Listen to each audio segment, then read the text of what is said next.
1101 West Lime Street, baby. 1, 2, 3, 4.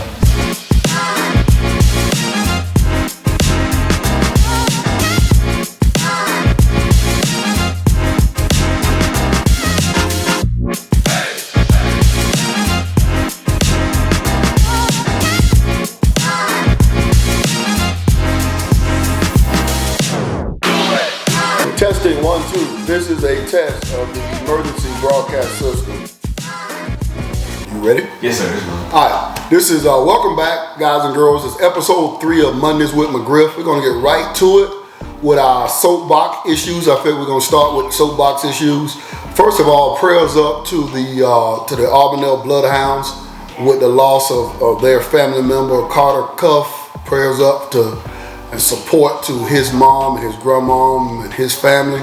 Prayers up to Coach E and the players and the school community, the student body. So prayers up from our basketball community here in Polk County that we lift them up during this time. A tough time here as they're dealing with the loss of a great young man. Second, we're thankful for the Winter Haven basketball program. They had 9 teams for a JV shootout this weekend, and it was a great atmosphere. There were a lot of the varsity coaches there to support their teams. The Winter Haven group, obviously, but Princeton from Seaman was there. Coach Antbo from Davenport was there. We were there, and so it was 9. They had 9 JV teams.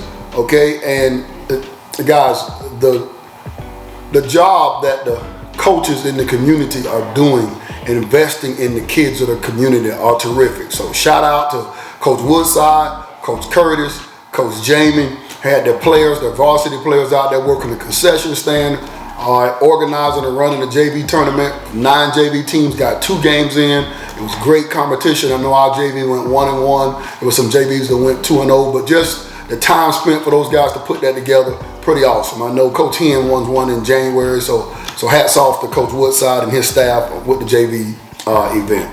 Thirdly, congratulations to Rochelle Middle School. They're the middle school champs for 2023. The tournament was Wednesday, Thursday, and Saturday here in Polk County.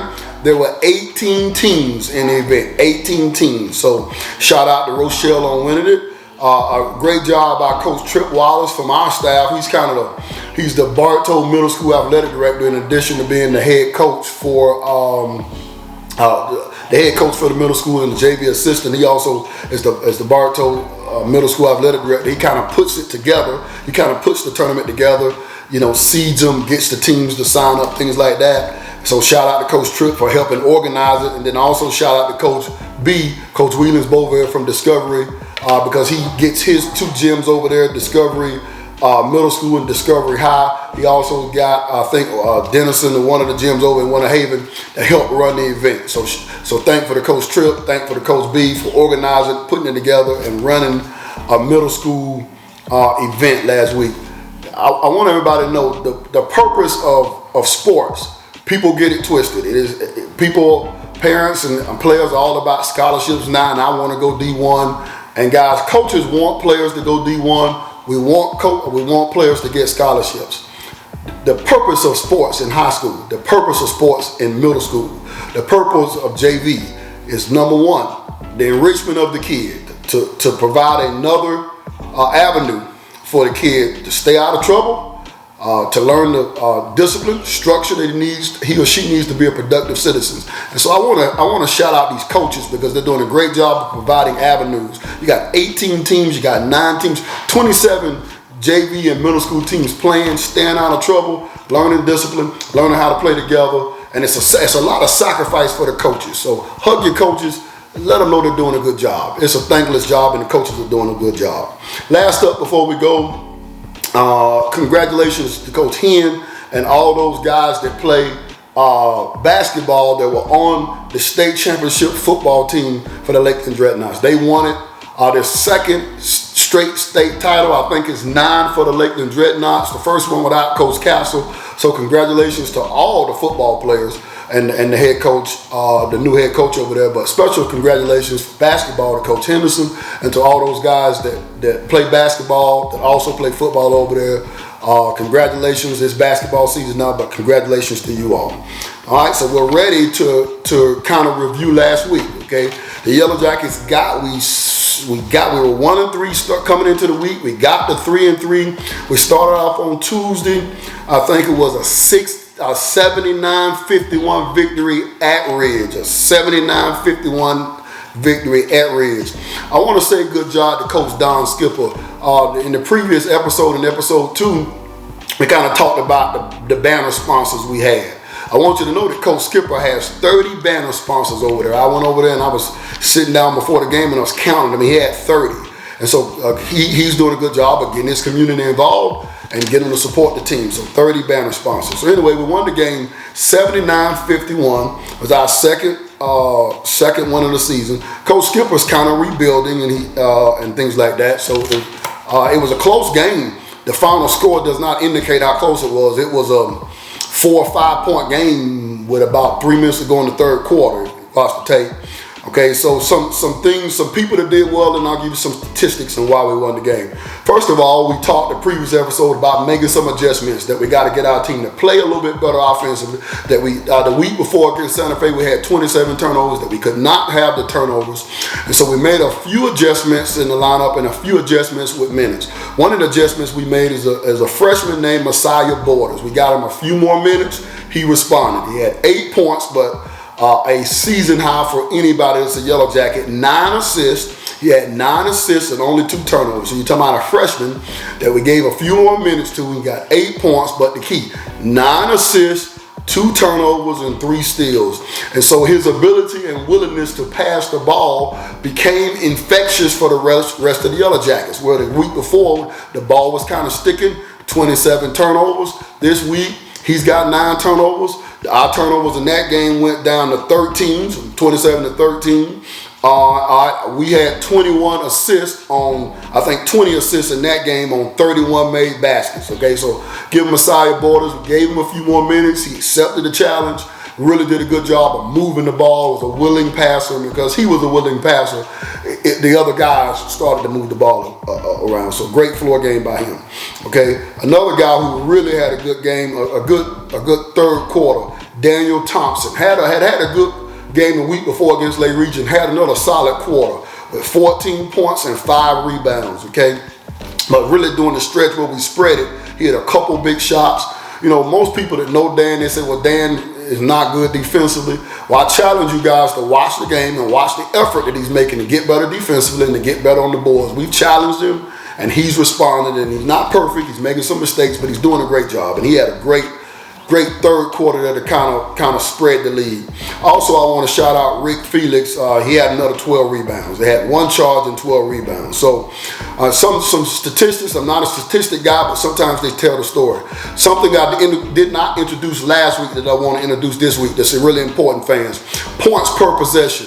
So each team gets about the same number of possessions. All right, so each team gets about 80 to 90 possessions a game. And so you can stat your offensive productivity and your defensive productivity from something we call points from possession. And so it's simple. Let me break it down and be simple. Okay, you want to score at least 1 point per possession. Every time you have the ball, you want to average 1 point. And then every time the opponent has the ball, you want to give up less than 1 point. So we want to average 1 point or more for point possession, and we want to give up less than 1 point. So our point per possession in the Reds game was 1.14. So that means in the 70-something possessions we had, we scored 1.14 points, and our Ridge only got 0.7 points. So it speaks about we were efficient offensively. We were really good from 2. I think we shot 60% from 2. We would have had a higher point per possession, but we only shot 6 for 27 from the 3-point line.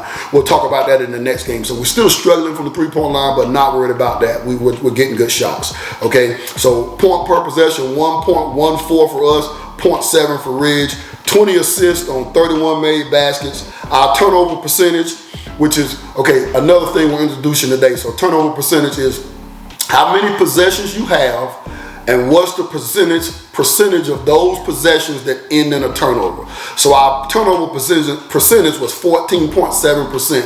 That's pretty good. Anytime you can be around 15% or lower turnover percentage, that's excellent.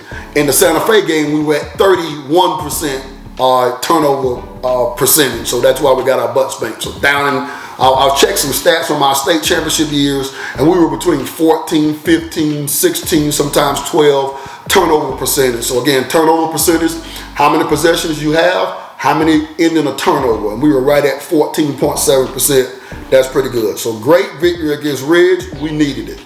Then going into Friday's game, we got our third win of the season, our second win in the week. We beat Jenkins 79-40. Beat George Jenkins at the Hive 79-40. Okay, I want to say this right here that you guys know how I feel about Coach Davis. He was missing probably two of his top 5 guys. I know he was missing his best player, Maddox. I don't know Maddox's last name. We call him Maddox number 14, right? I'm not sometimes good with names. Well, he's his best player. He's a senior. I told you about him last week. Left-handed kid, could shoot the ball, get to the basket. Well, he got sick and couldn't play, and so we probably called a break because he got sick. I'm not saying we wouldn't have won the game, but it'd have been a lot harder if Maddox would have been playing. Other kid, I know his first and last name because I know his daddy and his grandmama. We grew up together and on the same street. James Cross also is not playing. He played Tuesday against Kathleen, but did not play Friday, and he provides a level of physicality and experience for him. So those 2 kids not playing probably help the Yellow Jackets, but we need all the help we can get, and we'll take it. Okay, so 2 guys that played, so we beat them 79-40 on Friday, so we are now 3 for 3 on the season, okay? Okay, a couple guys that played really well in that game. We had a Jason, my wife says I mispronounced his name. I told my wife if he starts playing better, I'll get his name right. Jason Williams, he had 20 points. He was 9 for 12 from the field. Okay, he had 2 rebounds. He has got to rebound the ball better. He's too big to be only getting 2 rebounds. But he did have 3 assists, 4 deflections, and 5 steals. And I want to tell you fans that you will see me pulling him out. You will see me getting after him because he can do more. He's still not doing enough defensively. He falls asleep a little bit, and he's still not doing enough on the boards. And he said, Coach McGriff, you said the man just had 20 points, 4 deflections, 5 steals, 2 rebounds, 3 assists on 9 for 12 shooting. Yes, and we expect more, especially defensively on the boards. But he was terrific in the second and third quarters against the Eagles on Friday night. And so we give shout out to him for a great effort as far as scoring and things like that. And also Nate Smathers had a good third and fourth quarter. Nate Smathers. Okay, he had 13 points. He was 5 for 5 from the field. So he was perfect from the field, Nate Smathers. He only had 1 rebound, so he's got to rebound the ball. Nate, I know you're listening. I know your parents are listening. Get on the boards like a ham sandwich and chicken tenders put together. Get on the boards. We need you on the boards. But we'll take the 5 for 5 from the field, 13 points. Great job for Nate on Friday night. I think it was in the third and fourth quarter he really exploded for those 5 buckets. Okay, I want to shout out again Rick Felix. 12 points, 11 rebounds. So he's got 2 or 3 double-doubles, and he's rebounding like I want. He's not scoring like I want yet, but he's rebounding like I want. And so my challenge to other Yellow Jackets is that get on the boards. We got to control the boards if we're going to win important games. But another shout out to him. I also want to shout out for that game Antoine Willis and Messiah Borders, because we've been talking about our team sharing the ball, that we've got to do a better job offensively, distributing the ball without turning the ball over and playing together. So Antoine, they both had 5 assists. And I think Antoine's offensive floor game was a little better. Antoine had 5 assists and no turnovers. Messiah had 5 assists and 4 turnovers, and 2 or 3 of them were like freshman turnovers, like what are you doing turnovers. So we gotta try to grow them up fast, but both guys had 5 assists. Some team stats, points per possession, we introduced that today. We were 1.18 points per possession. We were 1.14 against Ridge. We got even better. And then points against, we were 0.64, so even a better margin. Okay, had 21 assists on 32 baskets. I think last game it was 20 assists. We got up to 21. Okay, we forced 28 turnovers. We only had 15. Okay, and our turnover margin against our turnover percentage against Jenkins was 19%, a little bit higher than the Reds game, 19%. Okay, so guys did a good job. Way to end the week. Needed the 2 wins to get back to 500, and so now we're back at 500 starting the new week. Okay, so now we've got our first week previews for next week. We've got our first week with 3 games, so we're going to go and try to preview all 3 games. We have to go to Sebring on Tuesday. We have to go to Sebring. Sebring is 2-3. We treat Sebring like a Polk County school because they play all the Polk County schools. Highlands County is really close to us. It's within an hour of us. And we just treat them like a Polk County school. So even though it's Highlands County, we kind of treat them as an 863 school. And I think their area code is 863. Okay, Coach Harris has been there at least 15 years. He's got numerous district titles. He actually went to the Final Four in 2020. So he's actually been to the Final Four before. And they're off to a 2-3 start. They're off to a little slow start. So are we. Okay, and they played some tough teams. They lost to Winter Haven, and Winter Haven's going to beat a lot of teams this year. And they lost to Discovery, and Discovery's 5-0. All right, so they lost at Discovery, and I think they also lost up in Gainesville. So he's played a tough schedule so far. He's got a whole bunch of kids, but 4 or 5 are going to highlight. Number 11, David Allen. They call him Day Day, and Day Day just did a great job. I'm sorry, number 1 is Devian Collymore. They call him Day Day. All right, Devon Collymore. Number 11, David Allen. Number 3, last name Gregory, and then they've got a big 6'9", 6'10" Sylvester Lewis who did a good job. Okay, we had beaten Sebring 3 times in a row. I think, and then last year they came in Bartow. I think the score they beat us 54-48, but the score was not indicative. They just dominated the game. They were fired up. Because Marshall O'Hearn came to Bartow last year from Sebring. Marshall O'Hearn did not play that game, incidentally. So, I mean, they were fired up to play, and they beat up on the Yellow Jackets. He's sitting on the bench hurt, right? But they were fired up, and they physically dominated the game with the defense. They really dominated the game with their passing. They played together. Those guards, number 11, 1 are really good. Number 3, Sylvester blocked shots, and really they dominated. And they dominated so much that they came by the bench and flexing and stuff like that. And so when that happens, I give credit to Coach Harris and I give credit to Day Day. They spanked our butt. And so the Yellow Jackets are going back down to Sebring, and hopefully we can return the favor. And what's been a great series the last 5 years. We've only played each other 5 times. I think we're 3-2 against them.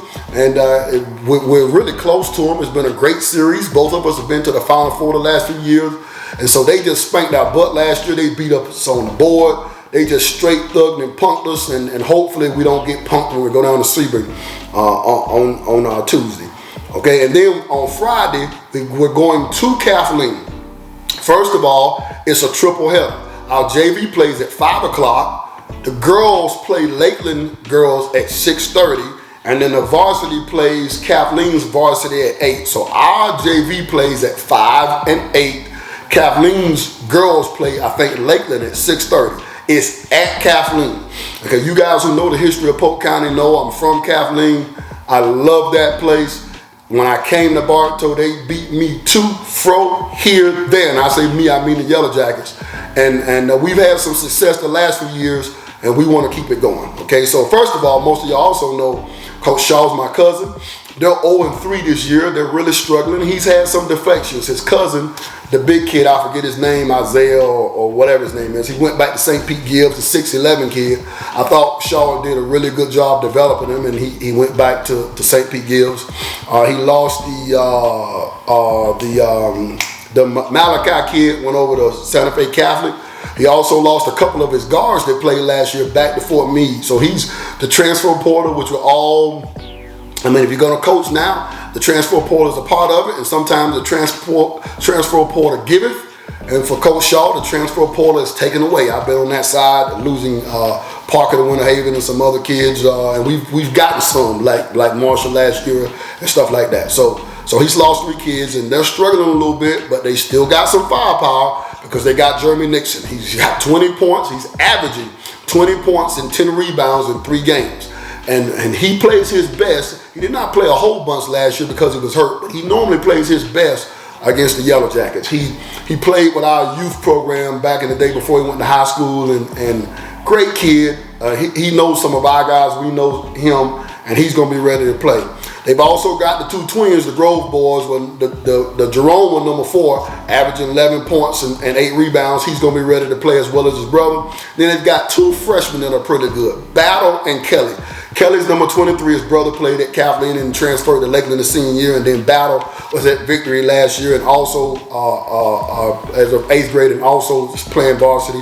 Those two guys are, as freshmen, to play a lot of minutes, just like we got 2 freshmen with Kobe and Messiah playing a lot of minutes. And then they also got a kid by the name of Zion Williams that's averaging about 8 points. I don't care what Kathleen's record is. They're tough, they're physical, they're going to play hard, they're not going to be afraid, they're going to hit you in the mouth. Okay, so for example, a couple of years ago, when all of us in the same district together, it's Lakeland, it's Kathleen, it's Bartow, it's Winter Haven. Bartow's the 3rd seed, Winter Haven, Kathleen's the 4th seed. Kathleen gets puts out. Bartow beats Winter Haven, who was ranked number 2 in the state in the semifinals.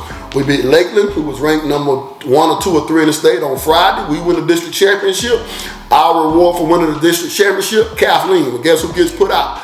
Kathleen puts us out. We're the number 1 seed in the region. Kathleen's the 8th seed. Kathleen puts us out, okay? And then Lakeland puts Kathleen out the next round, and then Winter Haven puts Lakeland out to go to the Final Four. So you're talking about a district that had 4 teams that year. That was not last year, but 2 years ago, that were pretty good and all beat up on each other, and we were supposed to be the better team, and Kathleen put us out. So they're going to be ready to play on Friday night, and the Yellow Jackets will have to be ready to play on Friday night.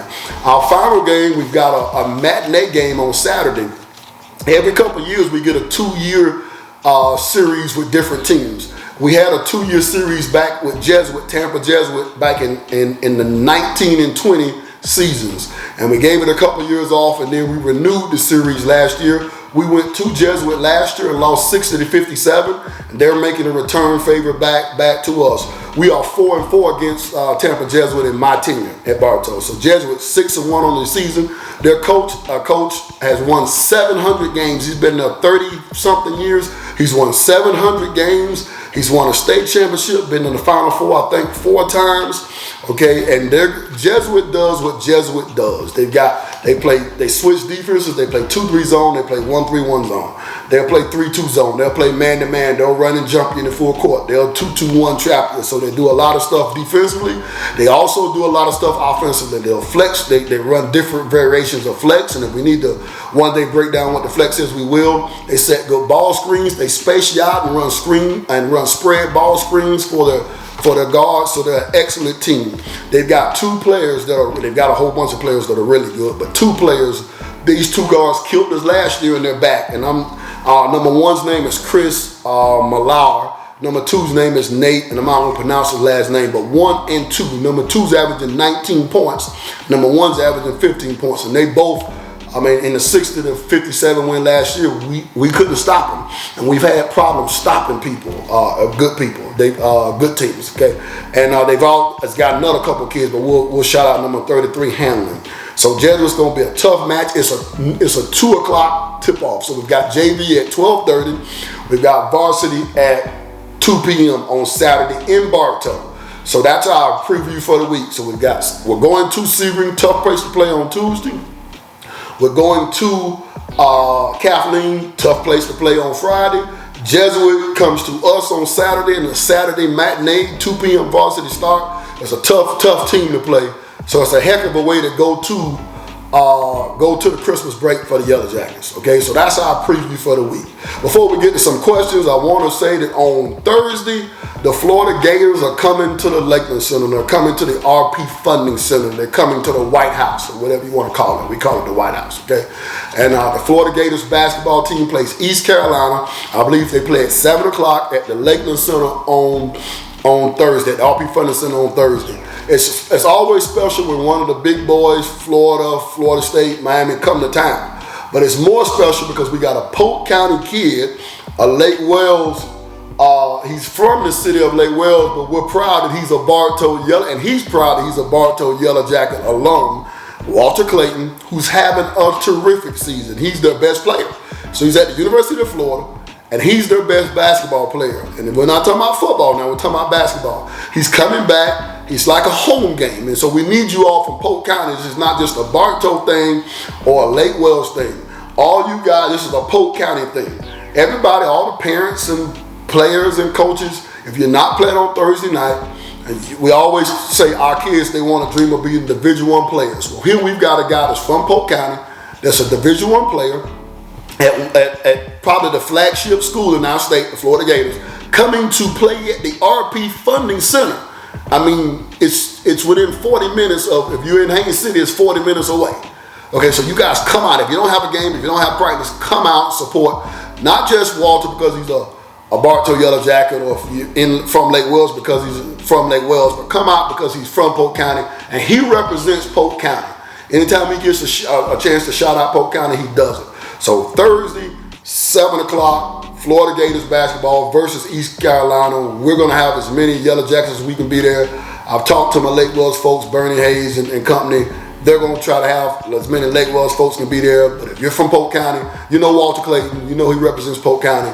Come on out and represent on Thursday. Okay?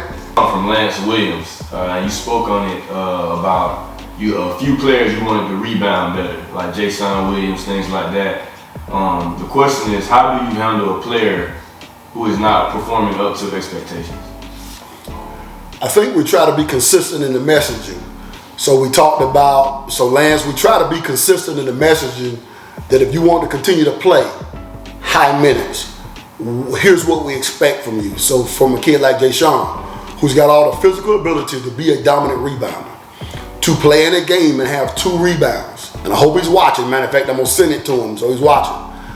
If you want to play meaningful minutes in the games that matter, you have to be, Lance, we're consistent in our messaging in practice when we watch film, okay, when we're in a game, that if you want to continue playing, this is what you have to do. So for him, you got to rebound the ball. And so it's no magic, okay? Like we had a film session Friday before the game, and we showed one of the clips was of him in position to rebound and not rebounding. And obviously with him getting 2 rebounds, the message didn't get through. So we'll have a film session sometime this week, Monday, either today, Monday, or we'll have it Tuesday before the game. And we'll try to reiterate it again. And then what we'll also do is we may have some clips where we just show, we put together a whole package of, let's say for Jay Sean Williams, missed rebound opportunities for him. And then if that doesn't get through, when he doesn't rebound, he'll have a substitution next to the coaching staff. And we always joke about my 7-person, 10-person coaching staff. We're down to 7, and he'll be the 8th one. And so I think Lance is a great question. The message is we're willing to coach our guys, and if we have to pull them out, we don't want to do that. We're coaching it in practice. When we're watching in film, in practice, we have drills and skills to get better at that skill. We're talking about rebounding. But if a guy don't do it, and we practice it over a course of 2 or 3 weeks, because he's just getting back in football. He's just getting back in basketball shape from football. And so we got to give him some time. We're not going to pull him because we got to give him some time, right? But, we're going to practice it. We're emphasizing in practices. We're actually drilling it. Okay, then we go to the film. Okay, then I didn't pull him out in the game Friday, but I said, hey, man, live, I 2 or 3 rebounds. I said, you got to get that rebound. And he shakes his head. But if you shake your head and this next week is still not happening, okay, then we're going to set a table. So now I've done everything. We practiced it. We've drilled it. Okay, we watched film with it, and you're still not doing it. Come on, we're going to get somebody else to do it. So it's just consistency in messaging, Lance. That's how we handle that. And it's funny you said about the assistant coaches, because Pastor Just asked, Bartow basketball has a lot of assistant coaches. It seems to have a lot more than any other program in the area. How and why did you end up with so many coaches? I want to give a shout out to other coaches. I think we used to have as much as everybody else, and if we're game.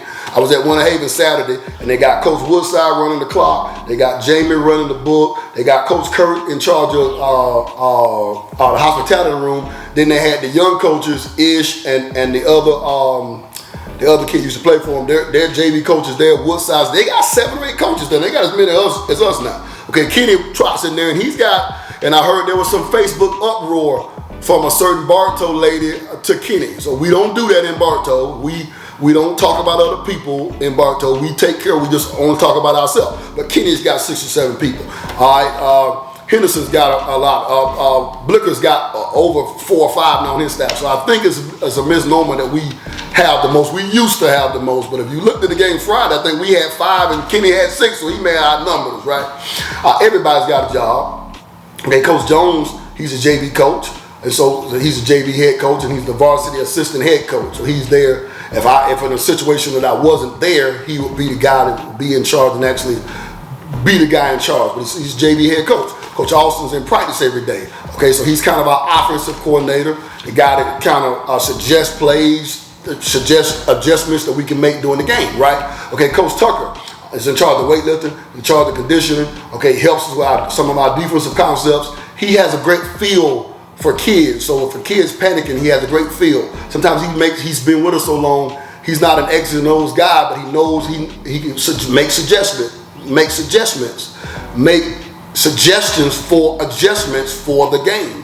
Because he knows the kids, he's got a great feel. Okay, you got Coach Tripp there. He knows the kids. He's from middle school. Okay, then he coaches them on JV. Okay, we're doing the varsity game. He's taking stats. Him and Coach Well are taking stats for the game, right? And so they're statting the games. So we got real live time points, rebounds, assists. We actually know what's going on real live game time during the game. Okay, Coach Marlin and Coach Lawson are younger coaches that come to practice that are able to relate to the guys. Okay, so they're there to help counsel the guys when they get subbed out of the game, to help.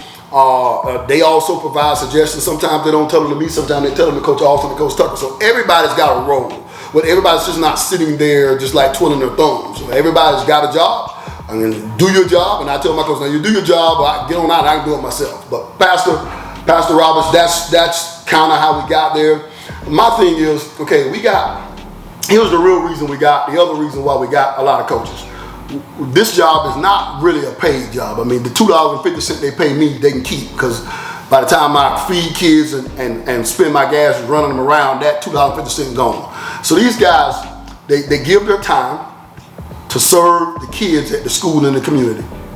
They come to practices, they come to games. This is not Coach Austin's regular job. This is not Coach Tucker's regular job. This is not Coach Marlin's regular job, Coach Lawson's regular job. He's a school teacher, but he's at the middle school. He's got other responsibilities, the same as Tripp. And so they're here to give their time for the kids. In Bartow, we have to do it all. So I told you about Tripp and D doing the middle school. And so the middle school is connected to the JV, which is connected to the varsity. And so all of it flows together, and these guys are giving their time to the kids of the community to uplift them. Not necessarily because we want everybody to be a Division I basketball player, because we want them to be good citizens in Bartow, wherever they live. We want to teach them some discipline, structure. We want to teach them, we want to help their parents be the village, teach them how to be men, or if you coach ladies, women. And so I think that's why we have a lot of coaches, and I think that's why maybe Winter Haven has a lot of coaches, and maybe Kenny has developed a great staff, and Shaw and Henderson and Arbondale, all those people. Wheeler's got a growing staff. Davenport's got a big staff. You got people that want to give back. I don't know why people criticize a big staff for wanting to give back. So I see that other people have caught the fever in their big staffs, and I applaud you, because you got people giving back and they ain't doing it for money. It's not like we're coaching the Florida Gators now making $1 million. We're coaching high school basketball making nothing. So that Pastor Roberts, that's why anytime somebody wants to give back, and we let them give back, and they do it. That's episode 3. All right. See you next week. Okay. 701 West Lime Street, baby.